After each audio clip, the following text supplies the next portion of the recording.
Hi friends, இன்றைக்கி நாங்கள் அச்சு முறுக்கு எப்படி செய்யுதுன்னு சொல்லித்தர போகிறோம். 1 கிலோ அரிசி எடுத்து 1 ஹவர் ஊற போட்டுருங்க. 1 ஹவர் ஊற போட்டு கழுவி காய வச்சு மாவு அரைச்சின்னு வந்துடுங்க.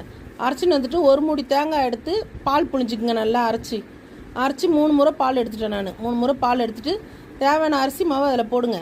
ஸ்ரீ புனிதா சேனலை சப்ஸ்கிரைப் பண்ணிக்கங்க, பெல் பட்டனை அழுத்திங்க, உங்களோட கமெண்ட் போடுங்க ஃப்ரெண்ட்ஸ். அப்போ தான் எங்களுக்கு தெரியும் எதை எப்படி என்ன ஏதுன்னு.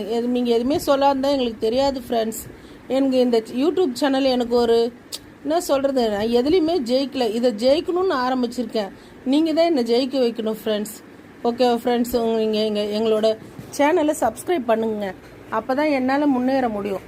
ஓகே ஃப்ரெண்ட்ஸ், இப்போ 3 முட்டை உடச்சி ஊற்றிட்டேன். தேவையான சர்க்கரை போட்டேன், எள்ளு எல்லாத்தையும் நல்லா கலக்கிட்டு எண்ணெயை காய வச்சுட்டு அந்த முறுக்கு போடுறேன். பாருங்கள், முறுக்கு அந்த எண்ணெயில் காய வச்சுட்டு போடுங்க, ஏன்னா அது நான்ஸ்டிக்கு. பாருங்கள்,